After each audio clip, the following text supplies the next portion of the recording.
The glass walls of the waterfront museum glowed like a jewel box, set carefully against the dark skin of Lake Michigan. Inside, light spilled in soft gold sheets across marble floors, catching on crystal chandeliers and polished shoes, on laughter practiced in advance, and confidence worn like perfume.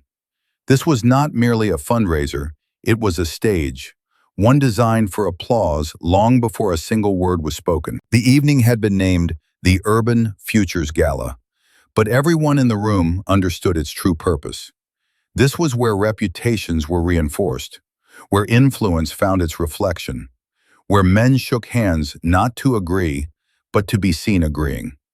Cameras floated discreetly along the edges, capturing angles that suggested importance even where substance had yet to arrive. At the center of it all stood Ethan Caldwell, tall, impeccably dressed, and effortlessly loud in the way successful men are allowed to be. Ethan moved through the crowd as though the room itself had been built around his stride. His smile was generous, his laughter perfectly timed, his voice always just a little louder than necessary. Tonight was good for him.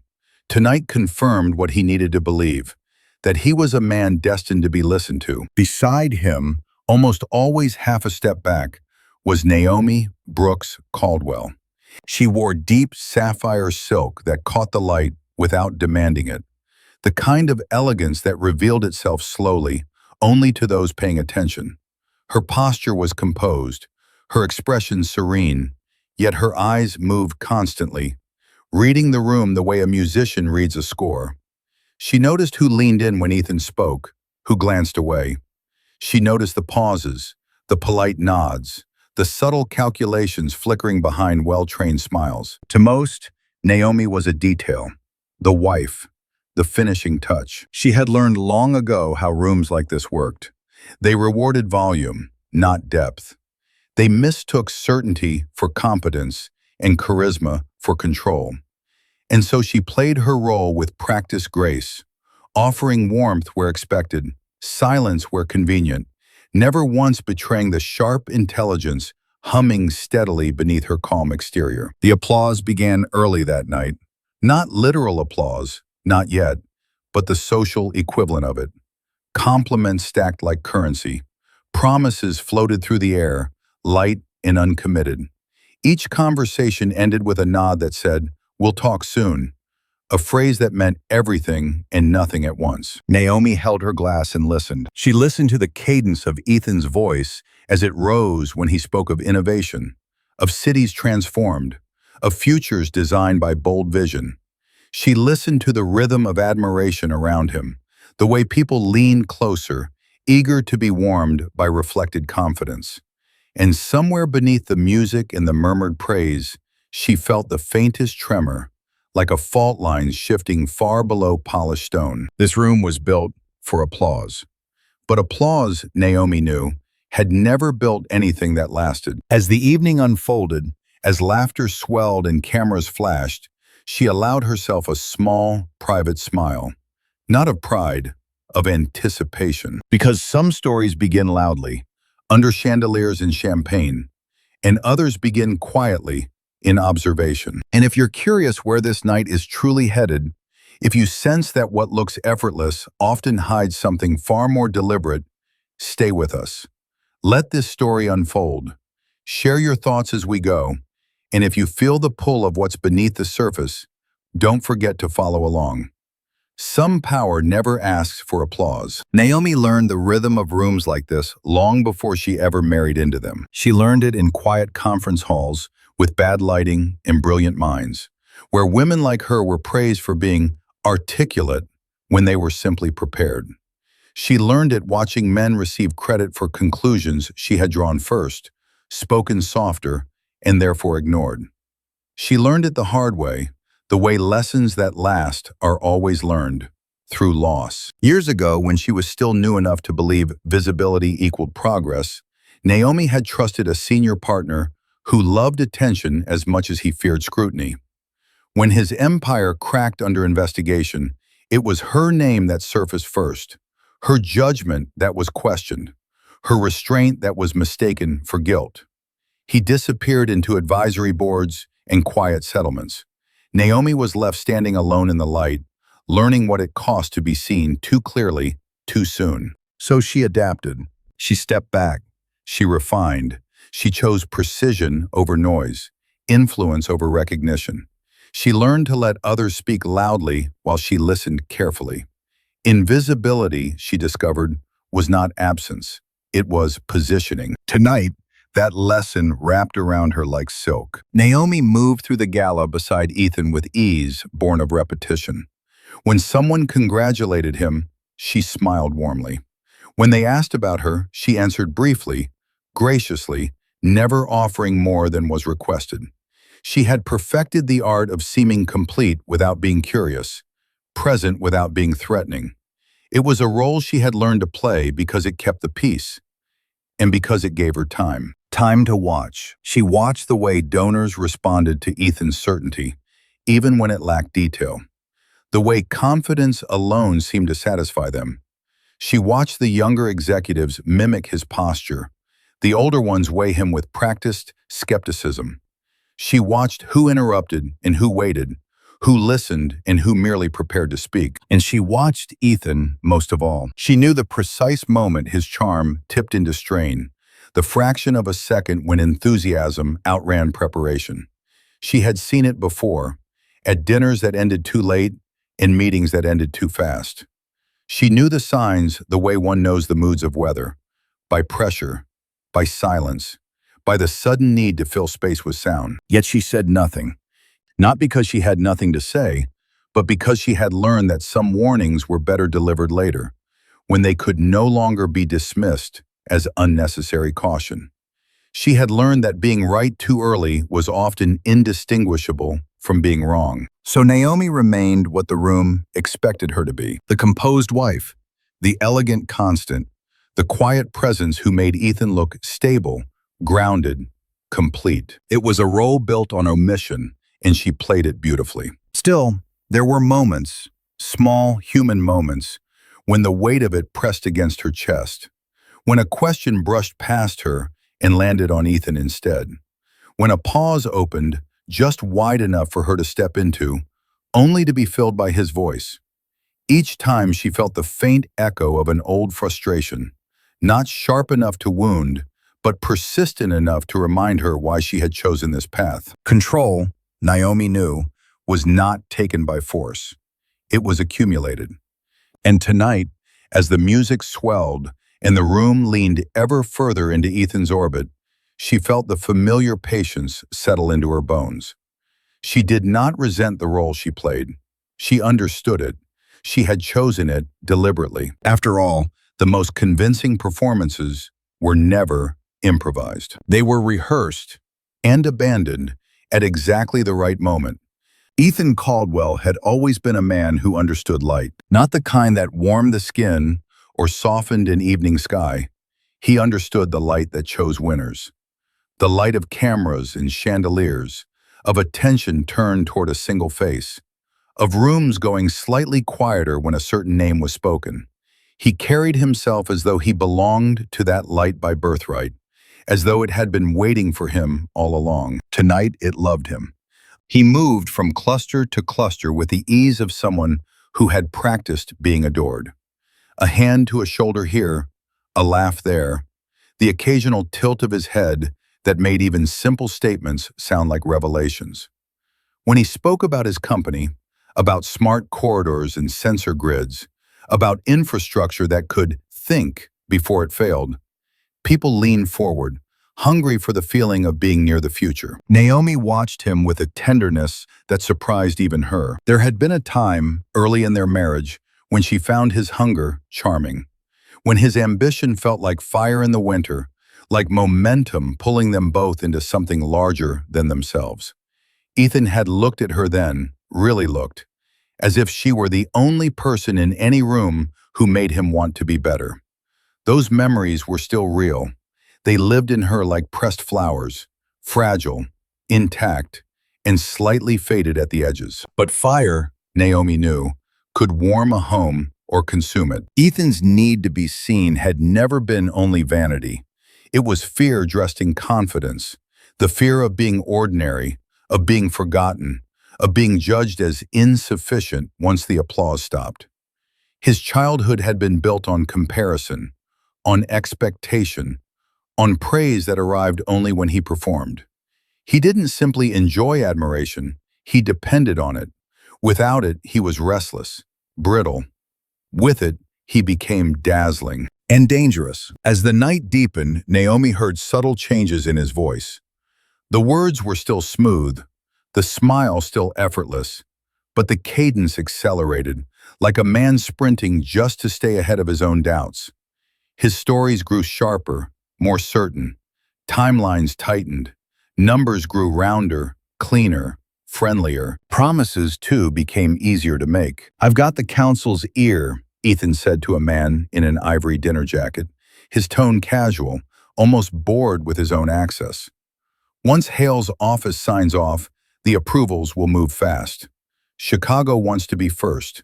They want headlines." Naomi's fingers tightened around her glass. Not enough to betray her, only enough for her to feel the truth of what she just heard. Councilman Hale's office did not move fast. Not for charm, not for speeches, not even for money, at least not openly. It moved fast for certainty, for structure, for compliance wrapped in accountability. And Ethan didn't have that yet. A moment later, she caught another sentence, delivered with the warmth of confidence and the looseness of someone who believed his own myth. "The stabilizing capital is already lined up," he said, smiling as if it were the simplest fact in the world. "We're just finalizing the timing." Naomi's heartbeat shifted, one quiet step out of rhythm. She had memorized their financial reality the way some people memorize prayers. She knew what existed, what was promised, what was aspirational.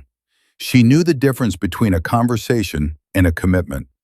And she knew Ethan was speaking as though the bridge had already been built, while they were still measuring the river. The room did not punish him for it. The room rewarded him. Men nodded, women smiled, someone clapped his shoulder, congratulating him on a win that hadn't happened.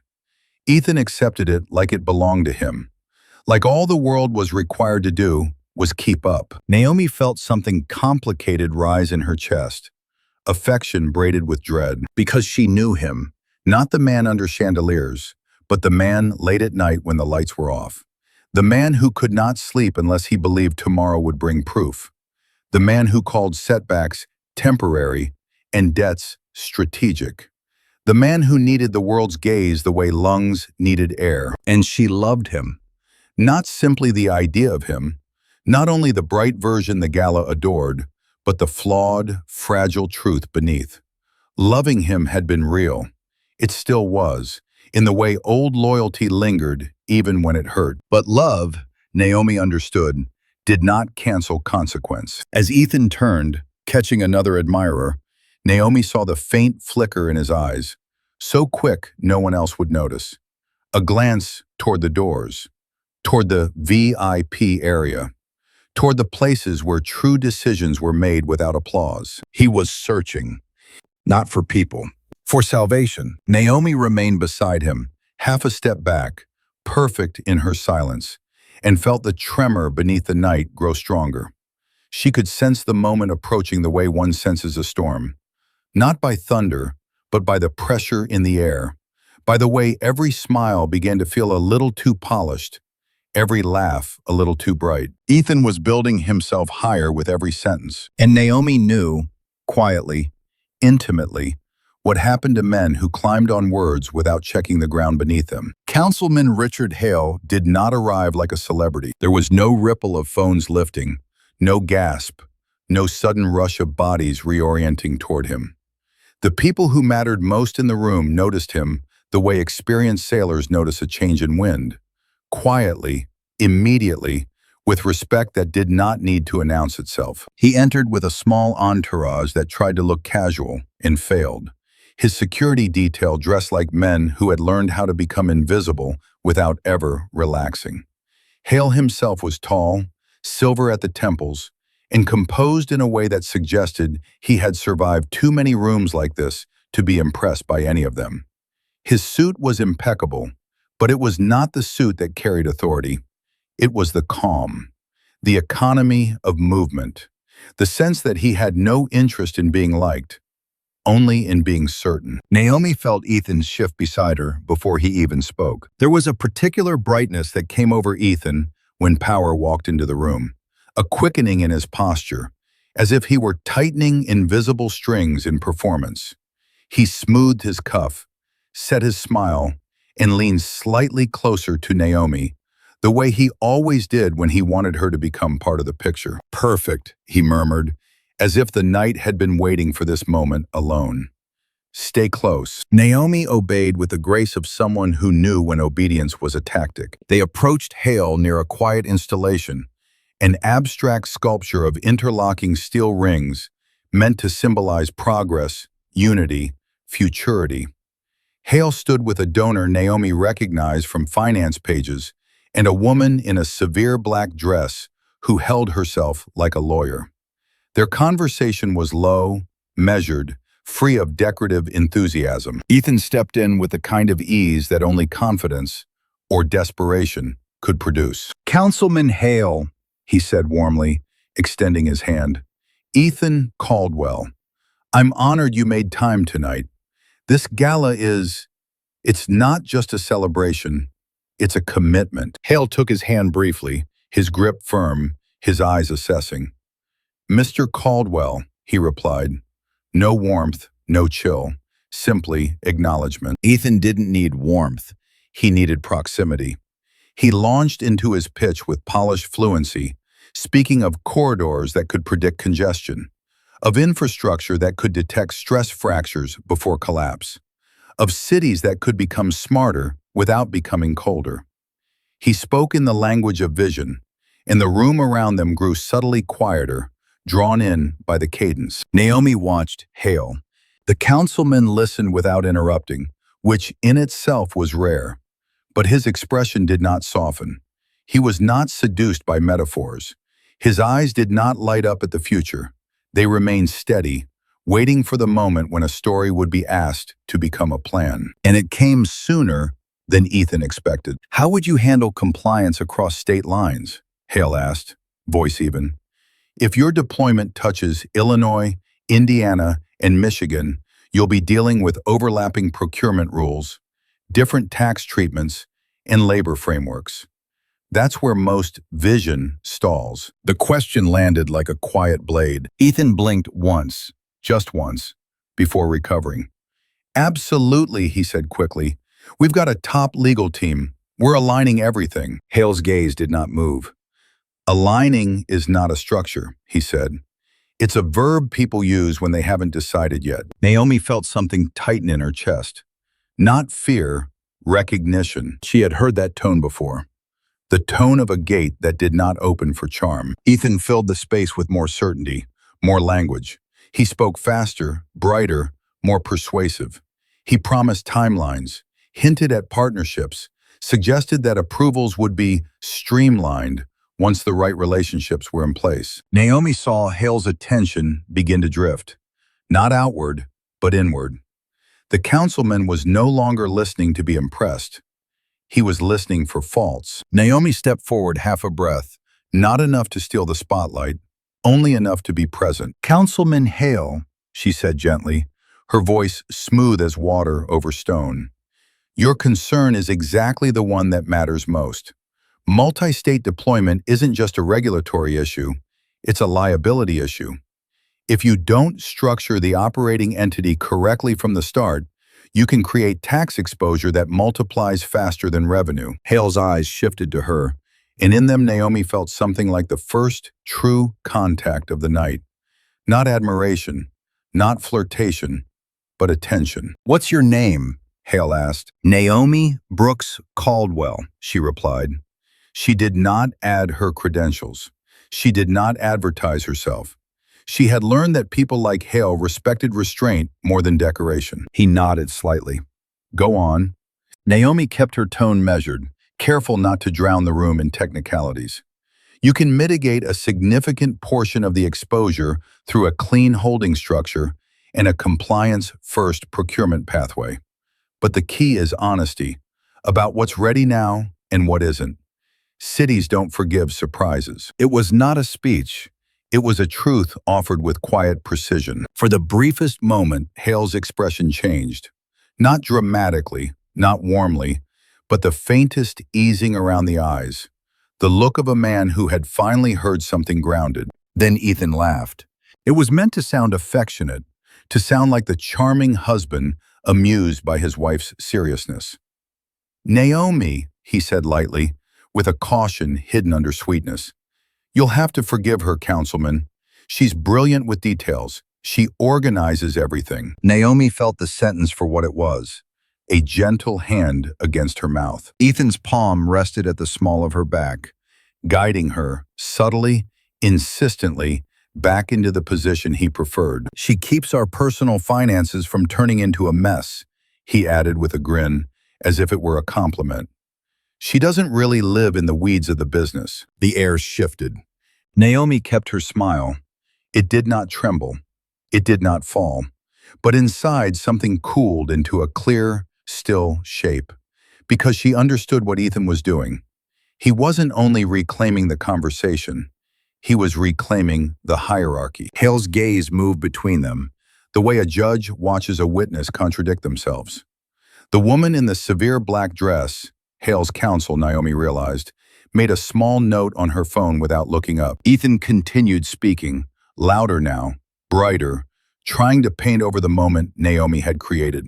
But Hale's attention had already changed direction. He looked back at Naomi once more, not kindly, not flirtatiously, but with a quiet consideration, as if he had marked her as something he might need to remember. And Naomi, standing perfectly still in her sapphire silk, felt the night tilt. Gatekeepers did not open doors for applause. They opened doors for the person who could prove they understood what was on the other side. The moment did not arrive with drama. It slipped in quietly, dressed as humor. Ethan's laughter lingered a fraction too long, the sound polished and familiar. The kind people trusted because it had never asked anything of them. He shifted his weight, angling his body just enough to place himself between Naomi and Councilman Hale, a subtle geometry of ownership disguised as affection. She keeps everything running smoothly, Ethan continued, still smiling. The house, the schedules, the numbers that don't need to be inspired. The word inspired hovered in the air like perfume, pleasant, meaningless, and faintly suffocating. Naomi felt the warmth drain from the back of her neck, not in shock, but in recognition. She had heard variations of this sentence before, softened with charm, wrapped in praise that reduced without appearing to. It was always delivered as a kindness, always received as a correction. Hale did not laugh. He looked at Ethan, then at Naomi, his gaze steady, measuring the distance between truth and presentation. Naomi noticed the smallest thing then. Hale's jaw set, just slightly, not disapproval, calculation. Ethan did not notice at all. He leaned closer to Hale, lowering his voice as if sharing something confidential. You know how it is, he said lightly. When conversations turn strategic, it's better to keep things streamlined. Too many details can slow momentum. Naomi understood what was happening with painful clarity. Ethan was not protecting her. He was protecting the image of himself as the only axis around which the room should turn. And in doing so, he was doing something far more dangerous than insulting her. He was lying, politely, publicly, and with confidence. The woman in the severe black dress, Hale's counsel, glanced up at Naomi again, curiosity now sharpened by concern. Naomi met her gaze briefly, offering nothing but composure. She would not correct Ethan here. She would not embarrass him. Not yet, but something had shifted inside her, cooling and clarifying all at once. Ethan continued, buoyed by his own voice. The key thing, Councilman, is timing. We're positioned to move fast. We have backing ready to stabilize the early phases, so approvals won't be an issue. Naomi's fingers tightened around her glass. The word backing echoed louder than the music. That was the lie. She knew exactly what existed and what didn't. She knew which conversations were exploratory and which were binding. She knew how close the edge truly was. Ethan was not exaggerating now. He was improvising with stakes he did not fully grasp. Hale tilted his head slightly. Backing, he repeated. Confirmed? Ethan smiled, unhesitating.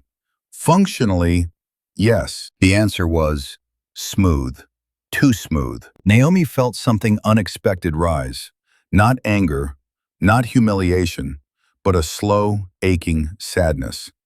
This was the moment she would remember later, the precise second when hope gave way to resolve. Ethan wasn't simply dismissing her expertise. He was discarding it in front of someone who understood the cost of being wrong. She took a small breath, steadying herself, and spoke. Not loudly, not urgently. Ethan, she said softly, her voice carrying just enough to be heard. Perhaps we should clarify. His hand touched her arm. The pressure was gentle, intentional. Naomi, he said, still smiling, still warm. Let's not complicate the conversation. It was not a request. The sentence landed between them like a door, quietly closing. For a heartbeat, Naomi considered pushing. The words were there, ready, clean, factual, necessary. She could correct him. She could protect him. She could save the moment. Instead, she stopped. She saw, suddenly and completely, the shape of the pattern she had been living inside. How often she had stepped in just before a fall. How many times she had softened a landing that should have been felt. How invisibility, once chosen as strategy, had become expectation. Ethan believed the room belonged to him because it always had. Because someone else had always paid the price for his certainty. Naomi lifted her gaze to Hale once more. The councilman was watching her now, not with curiosity, but with something closer to recognition. He had seen this dynamic before, perhaps too many times. Naomi smiled, serene and unbroken. Of course, she said quietly, to no one in particular. She stepped back into the space Ethan had prepared for her. The elegant margin, the supportive silence. The role she had mastered so completely that few questioned why she played it. But inside, something settled. This was no longer about being heard. It was about deciding when to stop protecting someone who refused to listen. As the conversation resumed without her, Naomi felt the dismissal fully, not as pain, but as permission. Permission to let the lie stand. Permission to let the room reveal its consequences.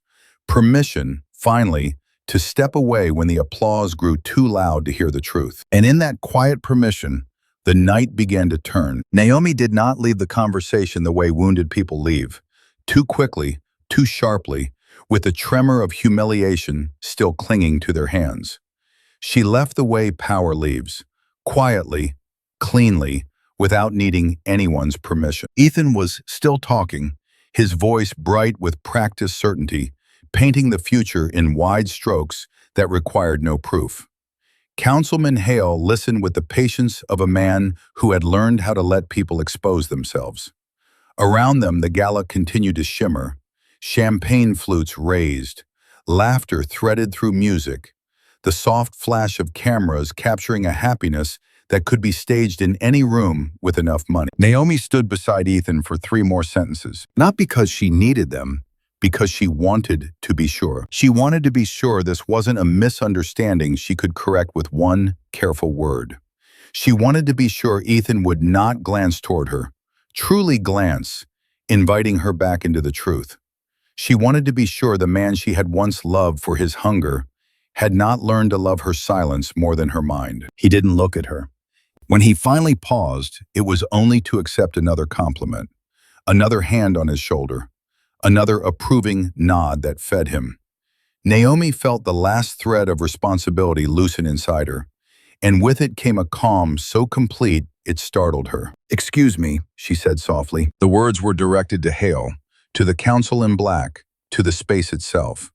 They were not directed to Ethan.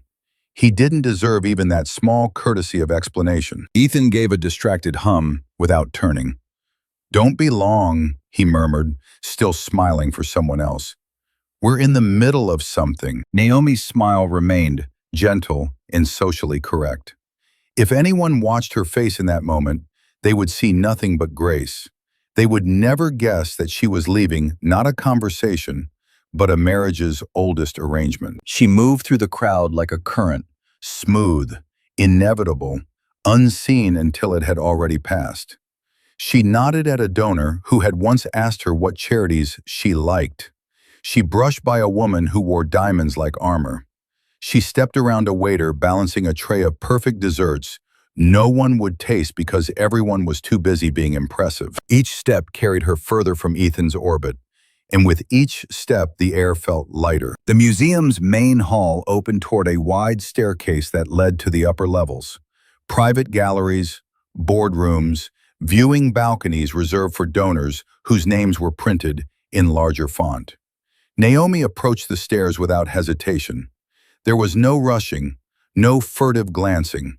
She walked as though she belonged exactly where she was going, because she did. Months ago, long before the first invitation was mailed, before the evening's program was designed around Ethan's presence, Naomi had arranged for access, a quiet conversation with the museum director, a discreet email to the Gala's security coordinator, a simple request framed as logistical necessity. In case of donor relations needs, I'd like clearance to the executive level. No one questioned it. A wife needed a private space sometimes, didn't she? Naomi had smiled then, too. At the base of the staircase, a security guard in a dark suit glanced up as she approached.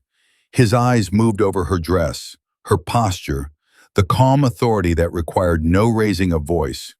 She offered him a small, almost absent nod. He checked his earpiece, then stepped aside. "Miss Brooks Caldwell," he said quietly. Of course. The name landed differently than Mrs. Caldwell. It was the first time tonight someone had addressed her as herself. Naomi climbed. Behind her, the sound of the gala softened, as though the building itself was closing a door.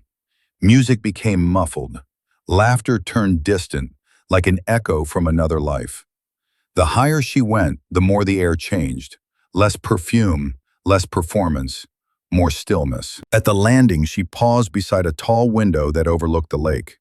The water was black and vast, and the city lights trembled on its surface like 1,000 small truths refusing to stay hidden.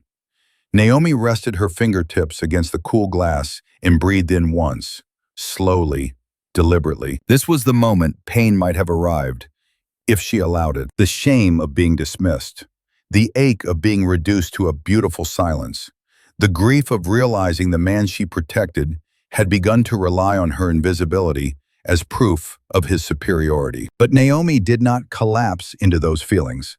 She let them exist only long enough to be understood. Then she folded them away, not as denial, but as discipline. Her heart was not made of stone. It was made of experience. She thought of the younger version of herself, the ambitious analyst who once believed that being seen was the same as being valued.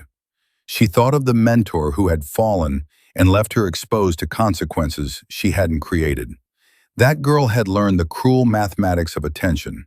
When something breaks in public, the spotlight does not care who truly caused the fracture. Naomi had promised herself then she would never be someone else's collateral again. Tonight, Ethan had come dangerously close to making her exactly that. She turned from the window and walked down the quiet corridor toward the executive suites. The carpet absorbed the sound of her steps. The walls held framed photographs of donors shaking hands, smiling beside check presentations larger than their sincerity. At the end of the hall stood a door with a sleek electronic lock and a small brass plaque. Executive level. Private. Naomi reached into her clutch and removed a slim card. For a second, her hand hovered, not from doubt, but from the gravity of choice. A door was not just a door. Some doors, once opened, changed the shape of everything behind them. She slid the card through. A green light blinked. The lock released with a soft click, polite and final. Naomi opened the door and stepped inside. And for the first time that night, no one asked her to smile. No one asked her to be easy. No one asked her to be small. The room beyond was quiet, professional, lit not by chandeliers but by clean, focused light. Papers were arranged with purpose. Voices, low and efficient, paused the moment she entered. They looked up, not at Ethan's wife, at Naomi, and in that stillness, so different from the glittering noise below, she felt something steady take root in her chest. This was not escape. This was alignment. The choice to leave the room was the first honest thing she had done all evening. The door closed behind Naomi with the soft certainty of wealth, soundless, padded, designed so no one downstairs would ever notice when power moved. Inside, the air was cooler, stripped of perfume and performance. The lighting was clean and deliberate, falling over polished wood and a long conference table where thick folders lay open like quiet mouths full of truth. Laptops hummed. A screen displayed columns of figures that didn't care who was charming, only who was correct. 3 people rose the moment Naomi entered, not hurriedly, not theatrically, the way professionals stand when the decision-maker arrives. "Miss Brooks," said a woman in a tailored cream suit, her hair pinned with elegant severity. Marisol Grant, North Star Capital's general counsel, precise, brilliant, and incapable of flattery even when she tried. Beside her, Jonah Pierce, Naomi's COO, offered a nod that held equal parts respect and relief. The third was older, silver-haired, quietly expensive in his bearing. Arthur Wexler, counsel for the nonprofit hosting the gala. Naomi didn't remove her gloves.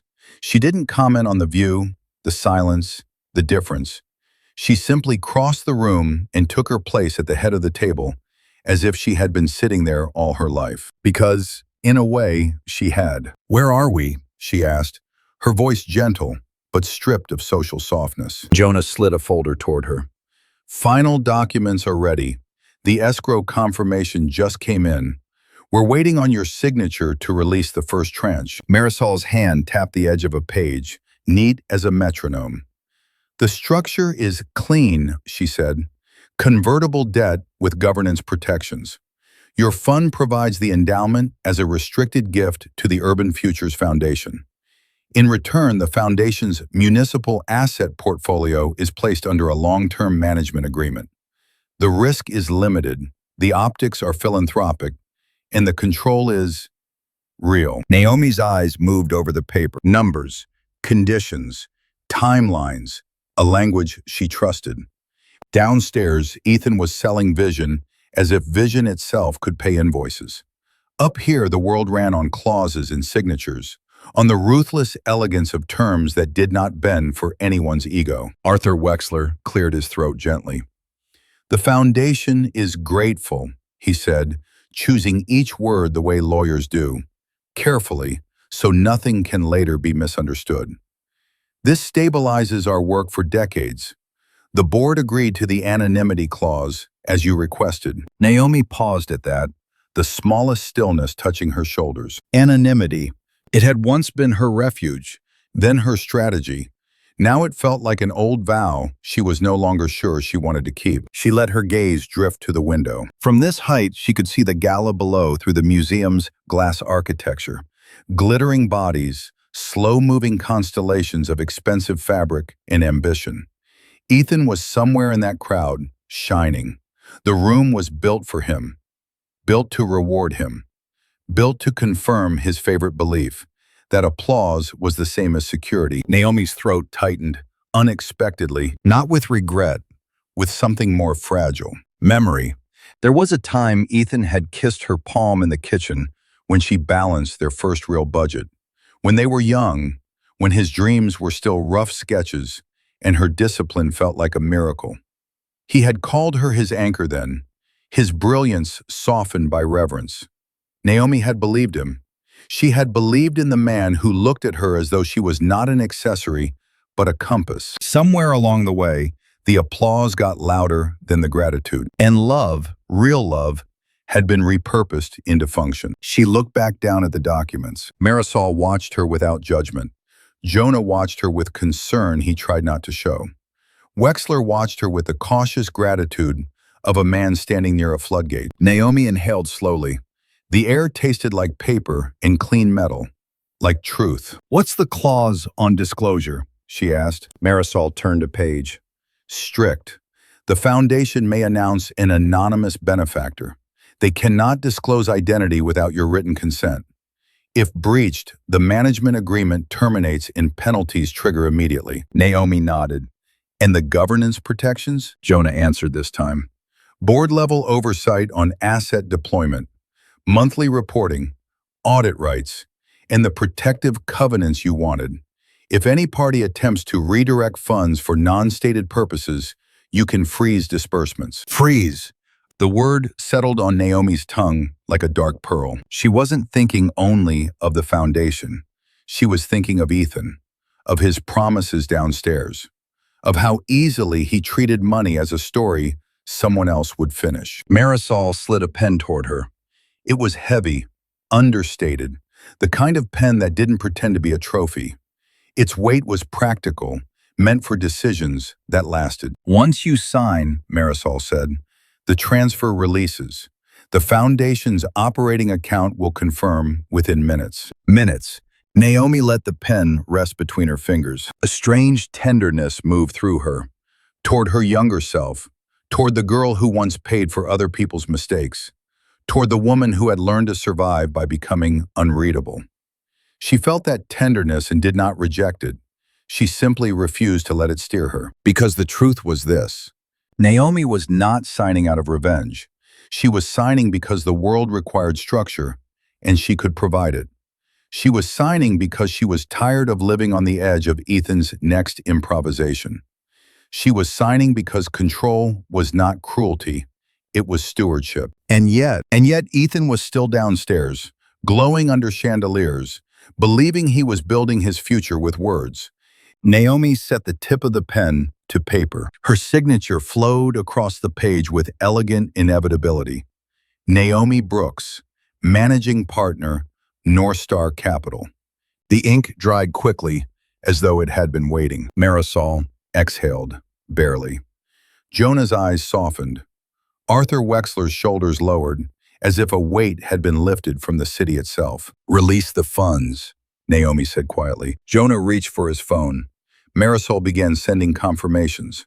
Wexler gathered his folders with reverence. Through the window, the gala continued, bright and ignorant. Downstairs, Ethan was still being admired in a room built for applause. Up here, Naomi had just moved a lever no one could see. And in the silence that followed, she felt the deal settle into place like a lock turning, smooth, precise, irrevocable. The night had already changed. They simply hadn't heard it yet. After the signatures were gathered and the confirmation sent, the room returned to its quiet hum, the kind of silence that follows a decisive act.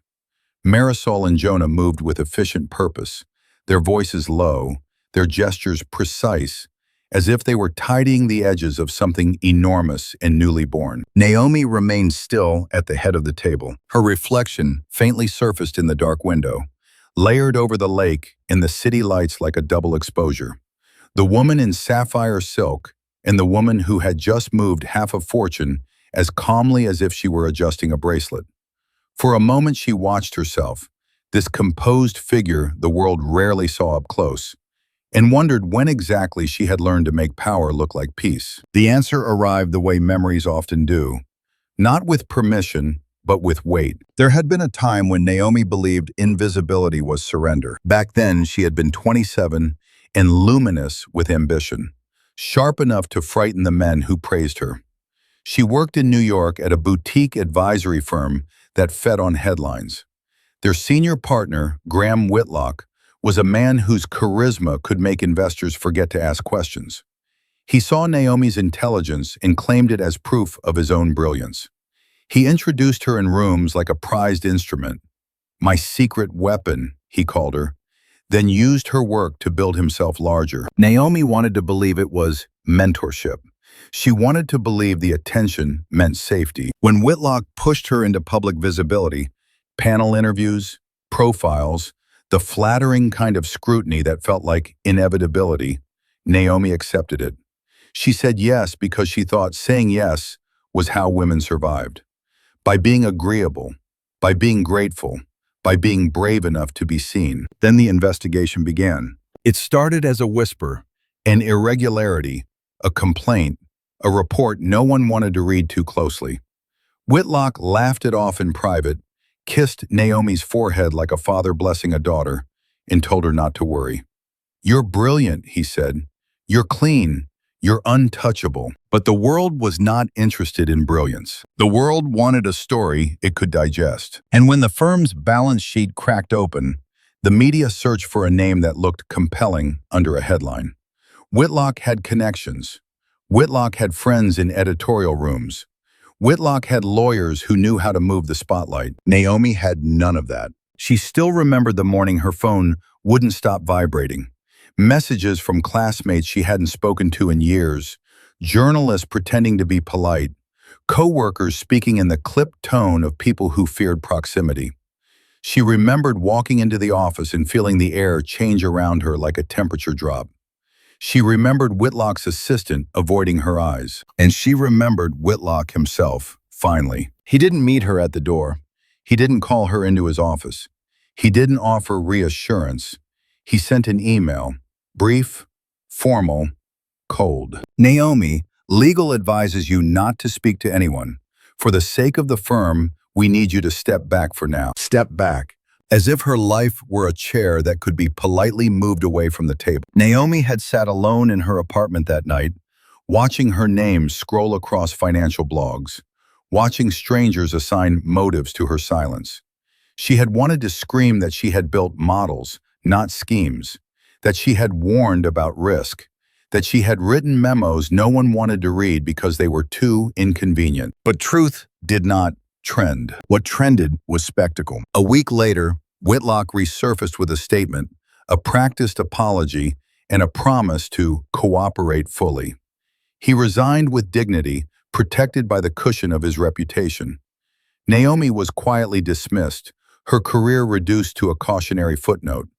People spoke of her in past tense, the way they spoke of storms after they had passed. That was when Naomi learned the lesson that changed her forever. Visibility was not protection, it was exposure. And if you were exposed at the wrong moment, you became collateral for someone else's survival. She rebuilt after that, not loudly, not dramatically.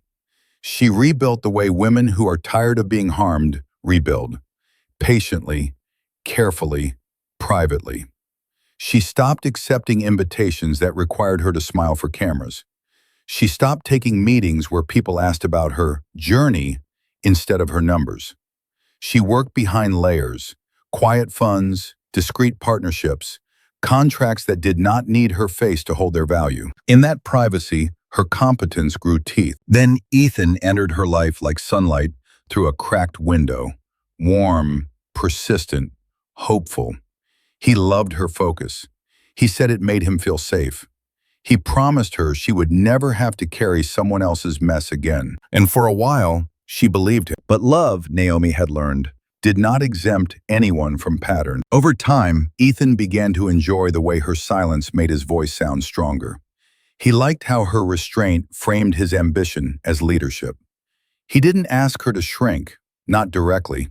He simply grew into the space she kept giving up. Naomi had let it happen because she still loved the man he could be, because she was tired of fighting, because she told herself that controlling the machinery behind the stage was enough. Tonight proved otherwise. Tonight, Ethan had used the old language, the language that once ruined her. Keep it simple. Don't complicate things. Step back. Only now, Naomi was no longer the young woman who could be erased. She looked at the city lights again, the lake black and steady, and felt something settle inside her with quiet finality. She had stayed invisible because invisibility had once saved her, but she was not invisible anymore. She was simply done being used as someone else's shadow. The confirmation arrived without ceremony. Jonah's phone vibrated once, a small pulse of electricity that meant everything had changed. He glanced at the screen, then looked up at Naomi with a restrained steadiness that could not quite hide the significance. "It's done," he said quietly. Marisol didn't smile. She rarely did when the stakes were this large, but the tension around her mouth eased. Arthur Wexler exhaled as if he had been holding his breath for a decade. Naomi simply nodded. Outside the glass, the museum still glittered. Down below, laughter rose and fell like music. People drifted through the ballroom with the untroubled confidence of those who believed the world was powered by charm. They had no idea that an account had just been credited, that a transfer had just locked into place, that the night's beauty was now secured by something far less romantic than applause. Ink. Naomi stood and walked to the window, the hem of her sapphire gown whispering against the carpet.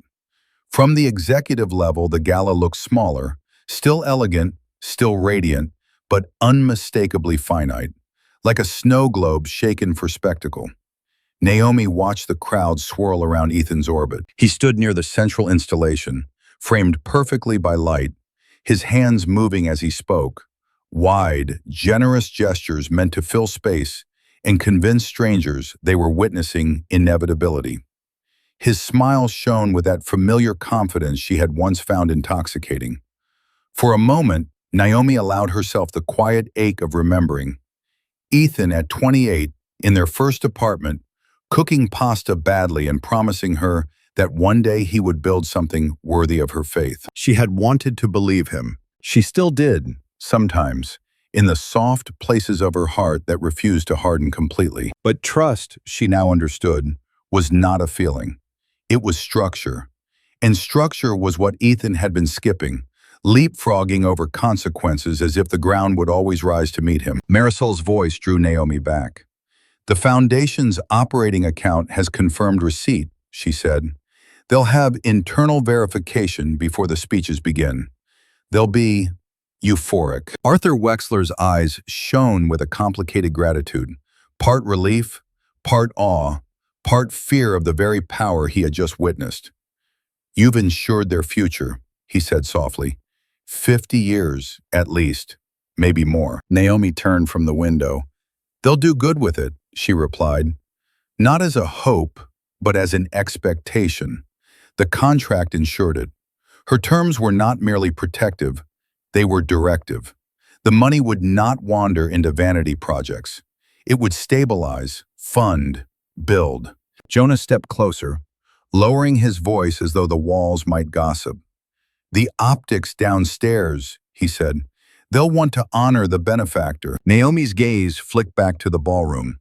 She could see the podium being prepared, the microphones tested, the Foundation's board members gathering with nervous excitement. The night was about to reach its public crescendo, the moment where gratitude would be performed, where applause would be encouraged and captured. "Anonymous," Naomi said. Arthur hesitated. "That clause is ironclad, of course, but it stays," Naomi finished, her voice gentle, final. Marisol watched her carefully. "Is this about safety?" she asked. "Or strategy?" Naomi paused. It would have been easy to offer a clean answer. She could have said she preferred privacy, that she disliked attention, that anonymity preserved flexibility. All true, but beneath those truths was something more tender, more human, and far more dangerous. It was about Ethan. It was about what would happen if she stepped into the light tonight, if the room turned to her and realized that the woman Ethan had been treating as an ornament was, in fact, the architect of the evening itself. Ethan's pride would fracture, his anger would ignite, and the gala would become a battlefield in public view, a spectacle that would feed gossip and punish her with the kind of attention she had spent years learning to avoid. More than that, she did not want her power to be defined as humiliation. She wanted it to be defined as choice. "No," Naomi said softly, answering Marisol. "It's about timing." Jonah nodded as if he understood. He did. Jonah had seen Naomi build quietly, patiently, never making a move until it could not be reversed. He had watched her choose restraint, not because she lacked strength, but because she respected consequence. Naomi walked back to the table, where the signed documents lay stacked neatly, as calm as sleeping animals. She placed her hand on the top folder for a brief moment, feeling the weight through the paper. $500 million moved. A nonprofit's future secured. A city's infrastructure dreams suddenly more possible. And downstairs, Ethan still believed the night belonged to him. That was the strangest part. Not the money, not the legal architecture, not even the power. The strangest part was how love could coexist with such clarity. Naomi loved him, not as he was tonight, performing, grasping, dismissive, but as he had been, and as he could still be if he stopped chasing reflection and learned to respect foundation. She also knew she could not keep saving him in ways that erased her. Marisol closed her laptop. "We should return," she said.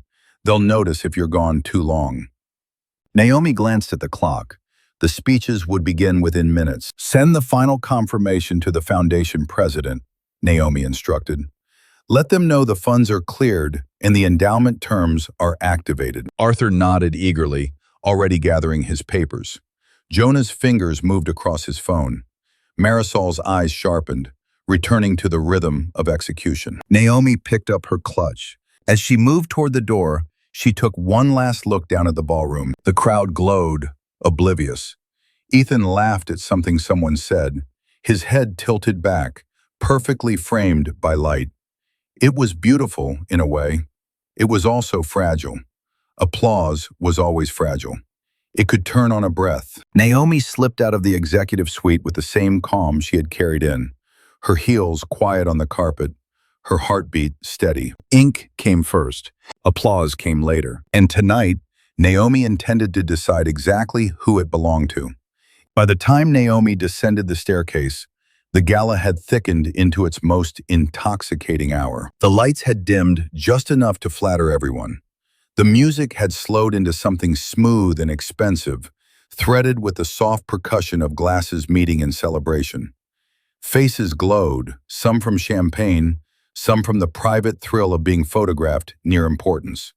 The room smelled of lilies and ambition, of polished wood warmed by bodies moving in rehearsed elegance. Naomi stepped back as if she had never left. That was the strangest discipline of her life.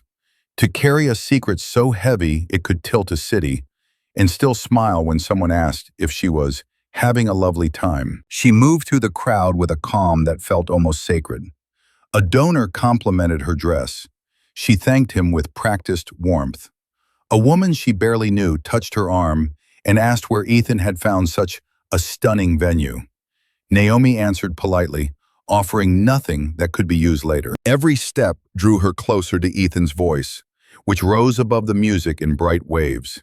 He was surrounded again, an orbit of people who wanted to be warmed by his certainty, who admired the ease with which he spoke of futures that hadn't yet earned their right to exist. And there, standing slightly apart from the cluster, careful not to be swallowed by it, was Councilman Hale. He looked less charmed now, less indulgent. His counsel in black remained beside him like a shadow with teeth. Hale's gaze moved not with curiosity but with assessment, as if he was deciding whether to invest time, credibility, and political capital in a man who treated structure as an afterthought. Naomi approached the edge of the circle and stopped where she could hear without intruding. Ethan was at his most luminous. The edge of strain Naomi had noticed earlier had been lacquered over with adrenaline. His smile was sharper. His sentences landed like small victories. "It's already in motion," he said, nodding as though he had just read the future and found it agreeable. "The stabilizing capital hits next week. Once the funding is confirmed publicly, compliance becomes a formality.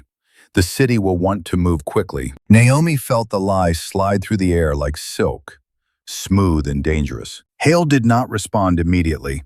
He lifted his glass and watched Ethan over the rim. "Next week," he repeated, voice flat. "From whom?" Ethan's laugh came easily, too easily.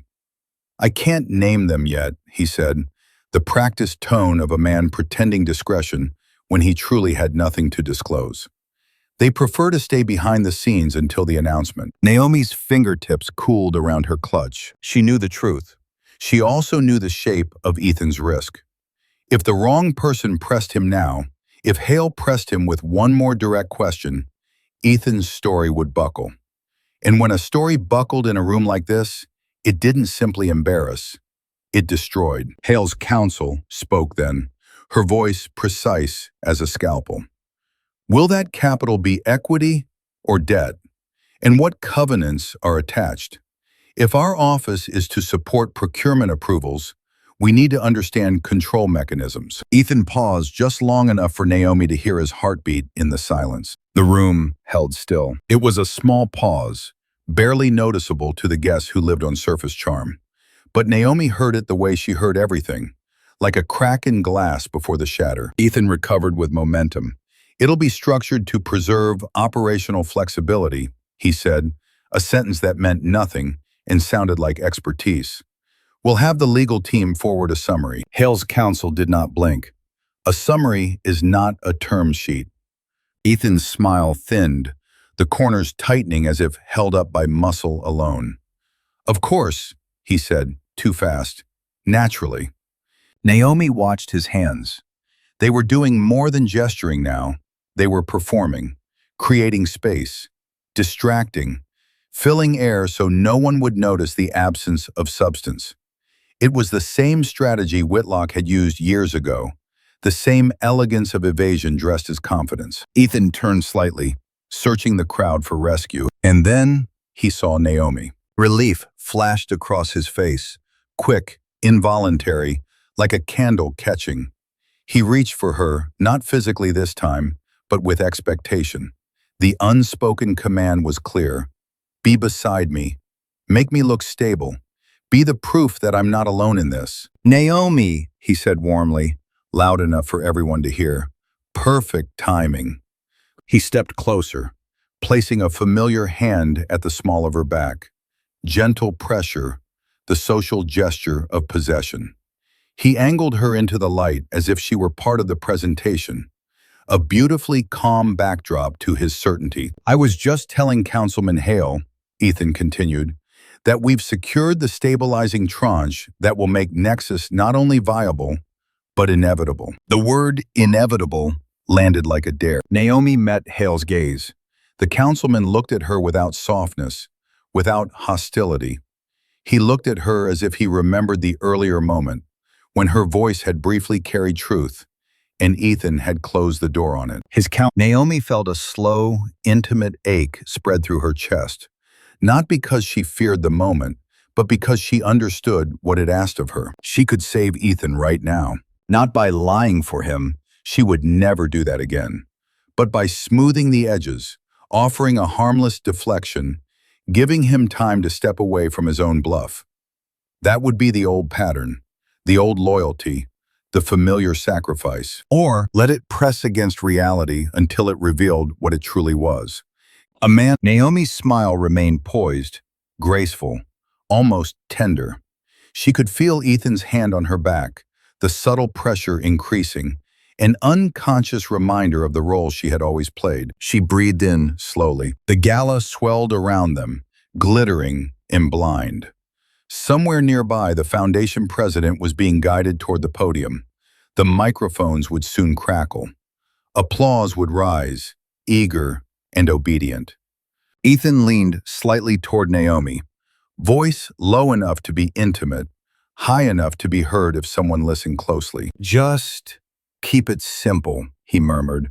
Don't complicate things. Naomi looked up at him. For a heartbeat, she saw the man she had loved. The boy, hungry for approval. The husband who once kissed her hand in gratitude. The dreamer who needed the world's gaze to believe in his own worth. She saw him so clearly that it almost softened her resolve. Almost. Then she saw what he was doing now. He was not asking her to speak. He was asking her to disappear. The bluff was no longer just about money. It was about power. About whether Ethan's image would continue to be built on Naomi's silence. Naomi's smile deepened, still serene, and the room waited, unknowingly balanced on the edge of a truth that was about to change everything. For a moment, Naomi said nothing. She let the silence widen, not out of hesitation, but out of intention. Silence was a tool when used with precision. It made people fill space with what they truly believed. It forced the room to reveal who could tolerate truth and who needed noise to survive. Ethan's hand remained at her back, warm and insistent. His smile stayed bright, but Naomi could feel the tension beneath it. The microscopic tremor of a man balancing on a story that had not yet become real. Councilman Hale watched her with the still attention of someone accustomed to deciding which doors opened and which remained locked. His counsel's pen hovered above her notepad like a poised needle. Naomi's breath went in slow, in smooth, and then she moved, just one step forward, just enough to change the geometry of the circle. Not behind Ethan, not beside him, slightly in front. The gesture was so small it could have been mistaken for courtesy, yet everyone felt it. The air adjusted around it the way water adjusts around a stone. "Councilman Hale," Naomi said, her voice soft but clear, the kind of voice that didn't compete with noise because it didn't need to. "Forgive me. Before we speak in broad strokes, may I ask one question?" Ethan's smile tightened. "Naomi." She didn't look at him. She kept her gaze on Hale, respectful, composed, as if Ethan's interruption was simply background music. Hale inclined his head once. "Permission." Naomi continued, calm as a candle flame. "When your office evaluates a project like Ethan's, you're not only considering the vision, you're considering risk, specifically exposure created by multi-state procurement, labor classifications, and tax treatment." Her tone was elegant, almost conversational. If the funding is truly stabilized, the structure should already anticipate those liabilities. Otherwise, the capital is not stabilizing at all. Ethan's hand withdrew from her back, slowly. Not because he chose to release her, but because the room no longer belonged to his touch. His counsel's pen began to move. Naomi turned slightly, just enough to include Ethan in her peripheral vision, without giving him control. "Ethan," she said gently, as if speaking to someone she still loved, "could you clarify for the councilman whether this stabilizing tranche is being deployed through equity or convertible debt?" Ethan blinked. It was the smallest fracture, almost imperceptible, but Naomi saw it. His eyes widened a fraction. His mouth opened as though an answer might appear if he shaped the right syllables. "Naomi," he said, a laugh trying to disguise panic. "We can get into that later. Later is expensive," Naomi replied, still soft. "Later is how projects die." Hale's gaze sharpened. Naomi tilted her head toward Hale's counsel, her tone becoming even more measured, as if she were offering a simple courtesy. "If it's convertible debt, the covenants matter, board rights matter, audit rights matter, control mechanisms matter.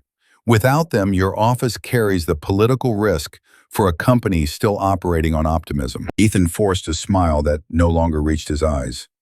"Of course," he said quickly, "we have that handled." Naomi nodded once, as if accepting his answer. Then she asked the next question with the same calm inevitability. "Then you won't mind telling us," she said, "whether the instrument includes protective covenants tied to compliance, or if the city would be exposed if the structure fails in Indiana or Michigan." The room grew quieter, not dramatically, quietly, the way serious rooms do when play acting stops working. Ethan inhaled. Naomi heard it. Hale heard it. Hale's counsel heard it. Ethan glanced at Naomi, and in that glance was a private plea he would never put into words. "Don't do this. Don't make me small. Don't let them see." Naomi felt the ache of it, an old tenderness trying to rise, trying to soften her into silence again. She held that tenderness inside her like a fragile thing and refused to let it drive. Because love without truth was merely another costume. Councilman Hale spoke, voice low, controlled. "Mr. Caldwell," he said, "I'll ask plainly, is the capital confirmed, underwritten, and contractually obligated? Or is it a conversation you hope will become money?" Ethan's mouth opened, closed. He tried again. "We have strong interest," he said, and the phrase sounded thinner than it had any right to. "Verbal commitments, Hale's counsel looked up, her expression unchanged. "Verbal commitments are not commitments." Naomi did not smile. She did not gloat. She did not turn the moment into a spectacle. She simply offered reality. "Councilman," Naomi said softly, "if your office is considering endorsing this project, you deserve to speak with whoever is actually underwriting the risk. not whoever is most comfortable describing the dream. Ethan's face flushed beneath the museum light. Naomi, he hissed, barely audible, the sweetness gone. What are you doing? Naomi turned to him then, fully, finally. Her expression was composed, almost tender, but there was a clarity in her eyes he had not seen in a long time. It was the look of a woman who had stopped negotiating with her own worth. I'm answering the question you couldn't, she said quietly. The words were not cruel. They were true. That was what made them devastating. Hale's gaze moved back to Naomi, and something shifted in it. Respect, yes, but also relief. He was relieved to finally hear an adult voice in a room that had been drowning in performance. Mrs. Caldwell, he said, and then, catching himself, Miss Brooks Caldwell, are you involved in the financing? Naomi held his gaze, the room holding its breath with her. Involved, she repeated gently, as if tasting the word. Ethan's eyes widened. His body went still. The gala's music swelled faintly behind them, a pretty soundtrack to a moment that was no longer pretty at all. Applause was gathering somewhere near the podium. Microphones were being tested. The foundation president's voice warmed up for gratitude. And in this small circle of power, Naomi felt the night reach the edge of its turning point. She could have offered a polite evasion. Instead, she spoke with the calm certainty of someone who had already signed her name to the truth. Yes, Naomi said, I am. And with that single syllable, the entire room changed shape. Naomi did not raise her voice. She did not lift her chin in triumph or search the crowd for witnesses. Her power was not theatrical. It did not require an audience. It was quiet, precise as ink, inevitable as gravity. Yes, she repeated, when Hale's question hung in the air as if the room itself needed to hear it twice. I'm involved. Ethan made a small sound, half disbelief, half warning, like a man whose reality had just been interrupted.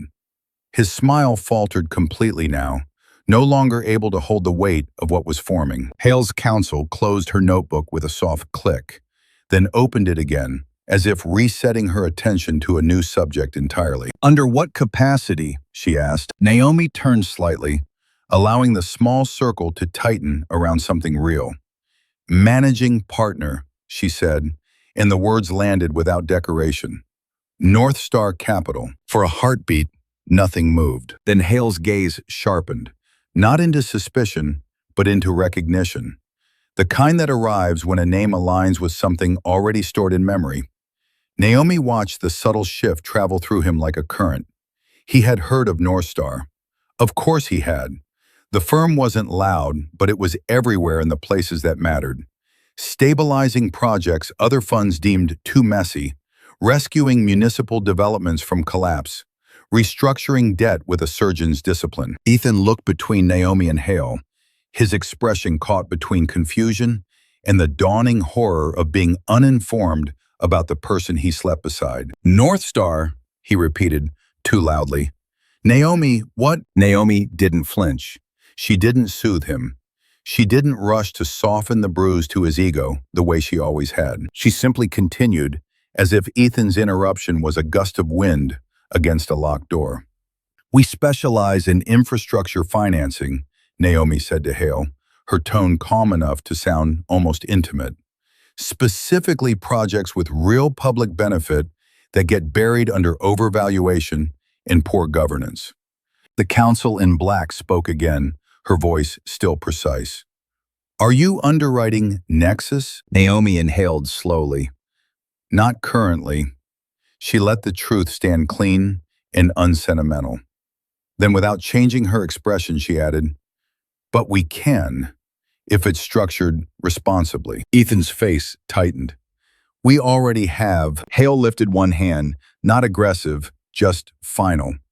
Mr. Caldwell, he said, and Ethan fell silent as if the air itself had told him to. Naomi turned her attention back to Hale. Councilman, the reason your due diligence concerns feel unresolved is because they are. The company has potential. Ethan's vision isn't meaningless, but vision needs discipline, and discipline requires terms. Hale's eyes held hers. What terms? Naomi's answer came smoothly, not because she had rehearsed a speech, but because the truth had been living in her for years. First, she said, a revised valuation.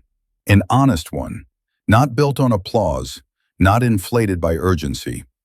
Her voice was gentle, but each word carried the weight of consequence. Second, governance. Board oversight on deployment of funds and procurement decisions. Third, compliance covenants tied to multi-state tax exposure and labor classification. Fourth, audit rights, full transparency. Ethan let out a sharp breath. You're talking like you're taking control. Naomi turned to him then, briefly, quietly, as if offering him a final chance to understand her without forcing him into humiliation. I'm talking like I'm protecting the project, she said, because right now it's unprotected. The words were not cruel.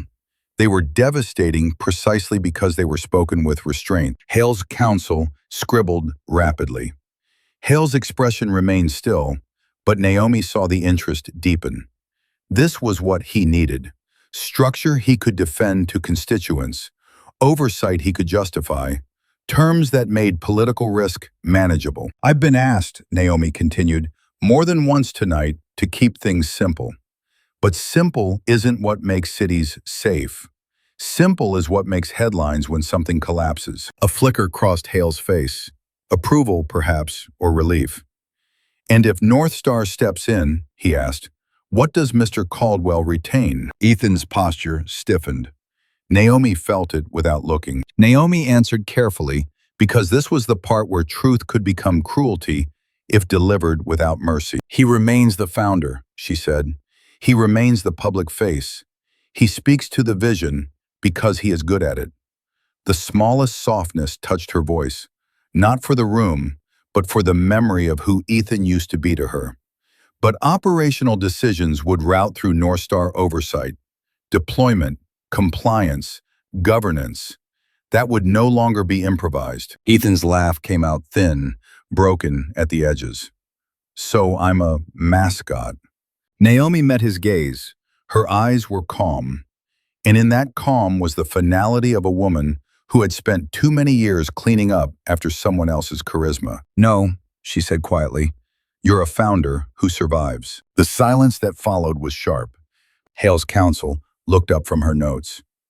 If those terms were formalized, she said, our office would be prepared to reevaluate support, provided the compliance framework is solid. Hale, Miss Brooks Caldwell, he said, and his voice had changed, deeper now, more respectful, as if the room had finally settled into its true hierarchy. I appreciate transparency. If North Star is willing to put discipline behind this project, I'm willing to continue this conversation. Directly. He did not look at Ethan when he said it. Ethan stood frozen, caught in the most humiliating position imaginable.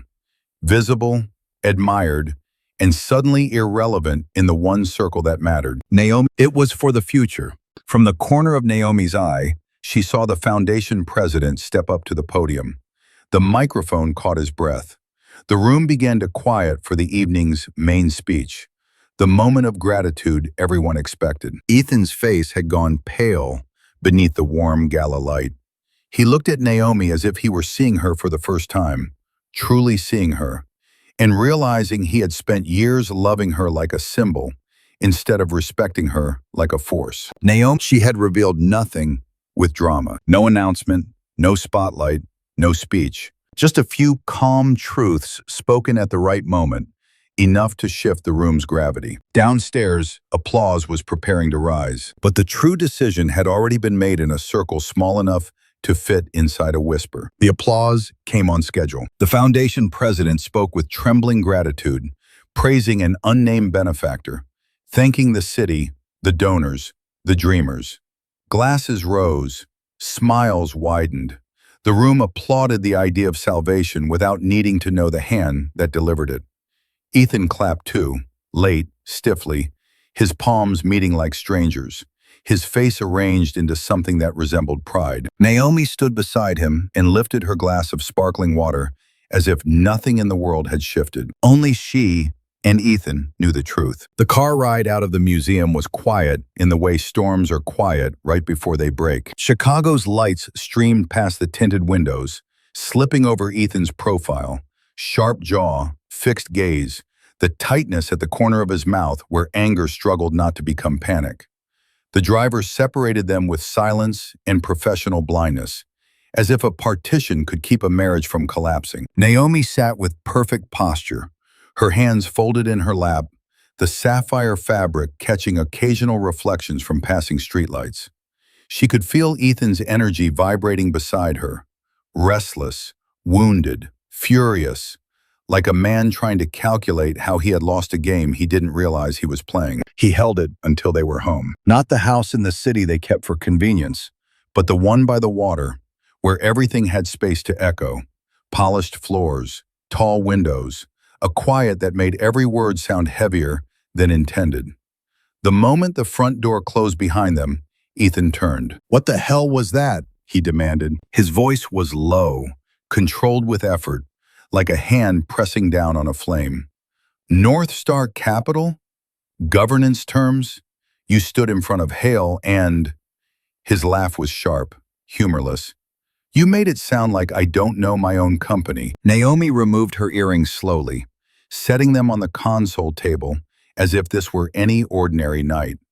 The small act was deliberate, an insistence on calm. "You didn't know," she said gently. Ethan flinched as if struck. "Don't do that," he snapped. "Don't talk to me like I'm one of your analysts." Naomi looked at him then, really looked. His tuxedo jacket sat slightly crooked now, the polished version of him unraveling by degrees. He was still handsome, still magnetic, but beneath that she could see the boyish panic he always hid behind confidence. The fear of being exposed, the terror of being seen as less than extraordinary. She felt a tender ache in her chest, a reflexive urge to soothe him. She had spent years soothing him. She could do it now with one touch, one soft apology, one familiar lie. "I didn't mean it like that. You were brilliant. I just wanted to help." But Naomi did not move toward him. Love was not meant to be a leash. "I didn't humiliate you," she said quietly.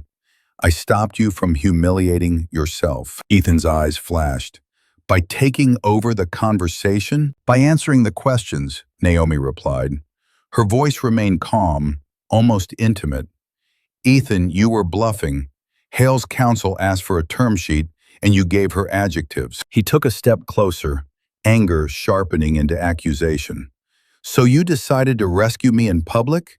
You decided to turn me into a performance?" Naomi's lips parted slightly, and for a moment she almost smiled, not from cruelty, but from the absurdity of him saying it, as if she hadn't been performing for years. "You mean the way you turned me into one?" she asked softly. The words landed clean.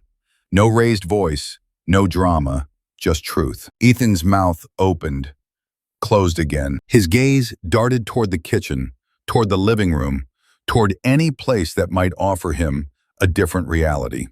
There was nowhere to run. Not from the facts, not from her. "You've been hiding this from me," he said, and now the anger carried something rawer beneath it. "North Star, all of it. You let me think." "I let you believe what you insisted on believing," Naomi said. He shook his head, laughing again, but it broke halfway through. "I insisted? Naomi, you stood there for years and let people treat you like my wife. Like nothing." Naomi's expression softened, not for him alone, but for the part of her that had once wanted that to be enough.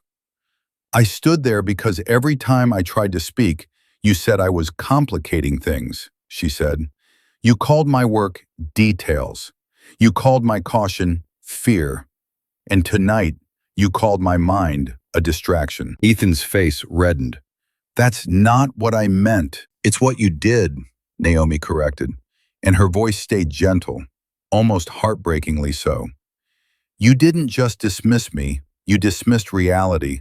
You traded structure for applause." He stared at her, and for a moment his anger faltered under the weight of his own memory. Naomi watched him search the past for evidence that he wasn't the man she was describing. She watched him fail. Then his pride lunged for survival. "You want control," he said bitterly. "That's what this is. You've always wanted control." Naomi breathed in slowly. "No," she said. "I want safety. For the project. For the people who would actually live under the systems you build. And yes," her eyes held his, steady and unafraid. "For me." Ethan's jaw tightened. "So what now? You walk in and take my company?" Naomi's gaze didn't waver. "I walk in and stabilize it," she said, "because you were about to gamble it in front of a councilman who could end your credibility with one phone call." His shoulders rose and fell with a sharp breath. "You blindsided me." "I prevented a collapse," Naomi replied, and now there was a faint steel beneath the softness. "You promised funding that wasn't secured. You implied approvals that weren't earned. You asked me to stand there and smile while you built a bridge out of air." Ethan's voice dropped, almost a whisper, the fury thinning into something that sounded like fear. "You don't trust me." Naomi's expression changed then, just slightly. A sadness surfaced, quiet and old. "I used to," she said, "and I kept trusting you long after you stopped respecting what that trust cost me." The room went still. Outside, the lake wind pressed against the windows like a distant warning. Inside, the space between them felt vast, filled with everything they had never said out loud, because saying it would have changed them sooner. Ethan swallowed, his throat working as if the words were too bitter to carry. "What do you want, Naomi?" he asked finally. Naomi's hands folded again in front of her, composed, but her eyes were tender in a way that hurt. "I want you to stop needing to be the only mind in the room," she said softly. "I want you to stop treating my silence like consent. And I want you to understand something very clearly." She stepped closer, not to comfort him, but to make sure he could not pretend he hadn't heard. "If I have to choose between protecting your ego and protecting our future," she murmured, "I will choose the future." Ethan stared at her as if she were a stranger, but Naomi knew she wasn't. She was simply the woman he had loved, finally refusing to disappear. Morning arrived softly, as if the city itself had no desire to intrude. A pale winter light slid across the lake and into the house, turning the floors to silver and the windows into mirrors. Naomi woke before Ethan. She always did after nights like this, her body too calm to sleep, her mind already moving through contingencies with the quiet precision that had become its own kind of prayer. She stood in the kitchen in bare feet, the hem of Ethan's oversized shirt brushing her thighs, and watched the coffee bloom dark into the cup. The house was still, but not peaceful. It held the silence of things that had been renamed: marriage, partnership, risk. Last night, Ethan had finally gone to bed without another argument, exhaustion dragging him under like a tide. He hadn't kissed her goodnight. He hadn't slammed a door. He had simply walked away with the expression of a man trying to survive the humiliation of understanding. Naomi had let him go, not because she didn't care, but because care had become too expensive when it was always purchased with her own erasure. Her phone vibrated once on the counter. "Jonah, press inquiry already. Someone saw Hale speak to you.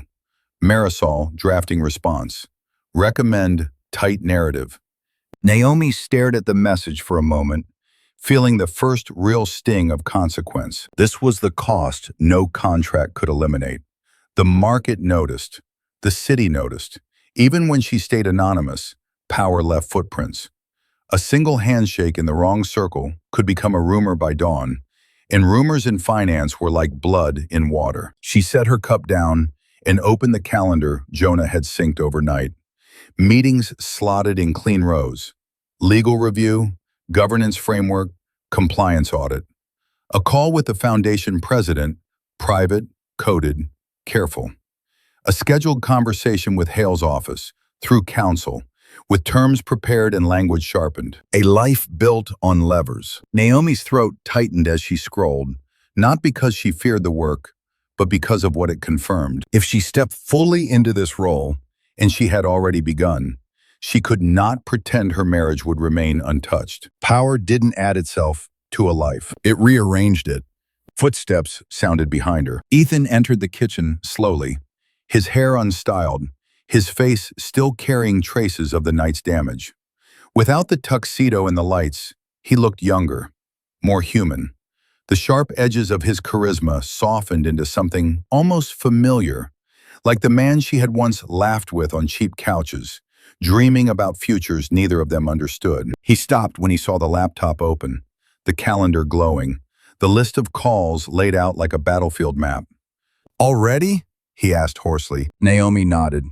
"The day doesn't wait." Ethan stood there for a moment, hands on the back of a chair, as if he needed the wood to steady him. His gaze flicked to her phone, to the messages, to the cold efficiency of her morning. "You're really doing it," he said. It wasn't accusation this time. It was disbelief mixed with grief. Naomi wrapped her fingers around the warm mug. "I already did," she replied softly. Ethan's jaw tightened. "And me?" he asked. "Where do I fit in your plan?" Naomi looked at him then, and what she felt was complicated. Love with bruises, tenderness with limits. She wanted to reach for him the way she used to touch his cheek and remind him that she had not stopped caring. But she had learned that touch could be a bargain she didn't want to make anymore. "You fit where you always said you belonged," Naomi answered gently. "Out front, speaking, building relationships, selling the vision." Ethan's eyes narrowed. "So I'm decoration?" Naomi's breath caught. The cruelty of the symmetry almost made her flinch. She set the mug down carefully, as if sudden movement might break something fragile. "No," she said, "you're not decoration. You're valuable." Her voice softened even further, not because she was surrendering, but because she refused to punish him for finally feeling what she had carried. "But you're valuable in a different way than you've been pretending." Ethan swallowed. "I built Nexus, and I kept it alive," Naomi replied, the truth simple enough to sound merciful. "Both can be true." He looked away, eyes fixed on the lake, as if searching for a version of the world where his pride could survive intact. When he spoke again, his voice was quieter. "Hale's office. They'll want you," he said. "Not me." Naomi nodded once. "Yes." The word was small. It landed like a door closing. Ethan's hands tightened on the chair back. "So what happens when the press asks why your firm is involved? What happens when they ask why my wife is suddenly the one at the table?" Naomi's gaze held his. "We say it's strategic," she said. "We say you brought in an institutional partner because you're smart enough to know when structure matters. We say it was your decision." Ethan's laugh was bitter, but it didn't have the old arrogance in it. "And if I don't say that?" Naomi's silence answered first. Then she spoke, softly, with a kind of tenderness that only came after something in her had hardened beyond reversal. "If you don't," she said, "then the market will decide its own story. And the story it will choose is that you were rescued." Ethan closed his eyes briefly, as if that single word burned. Rescued. Naomi felt the ache again, the memory of loving him, of wanting to be his safe place. She had never wanted to be his cage, but she could not be his cushion anymore, not when his falling always landed on her. Ethan opened his eyes and looked at her, and for a moment Naomi saw something else there.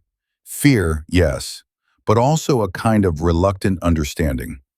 The realization that her calm wasn't cruelty, it was boundary. "What does this make us?" he asked, voice barely above a whisper. Naomi's chest tightened, and she hated that the answer hurt. She hated that the truth could be both necessary and devastating. "It makes us," she said slowly, "a partnership." Ethan flinched. "Not a marriage." Naomi held his gaze. Her eyes were steady, but the softness in them was real.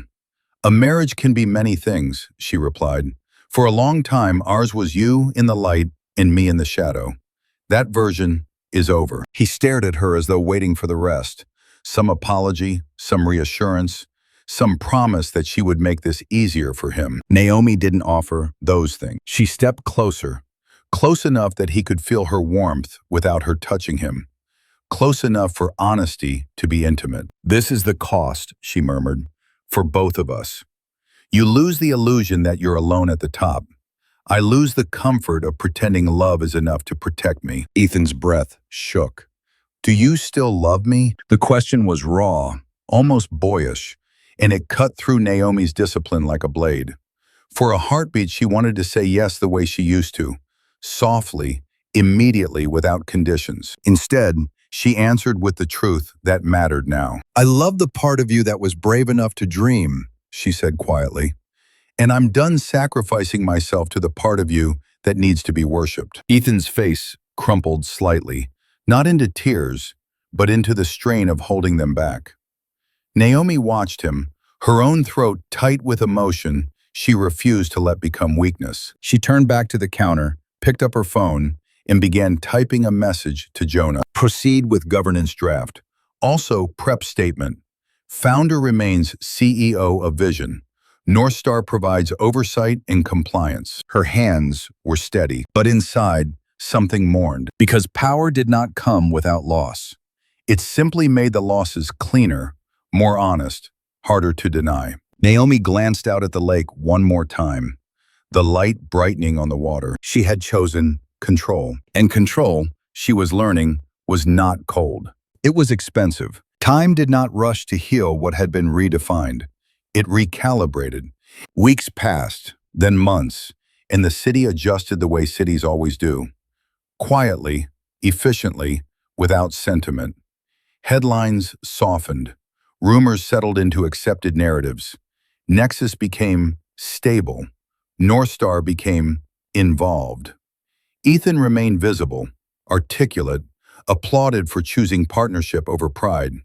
Naomi remained unnamed, unphotographed, yet unmistakably present wherever decisions hardened into reality. The world found its new balance. Naomi felt it first, not in boardrooms, but in silence, the kind that followed her now without tension.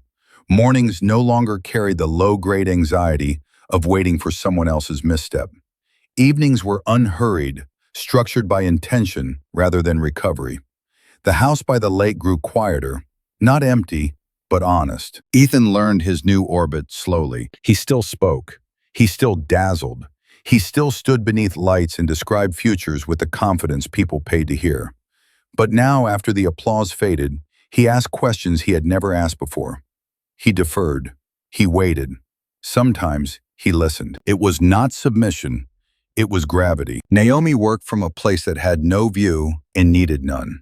Her office was functional, disciplined, alive with data and motion. Screens glowed with infrastructure maps, compliance flows, timelines that respected physics instead of ego.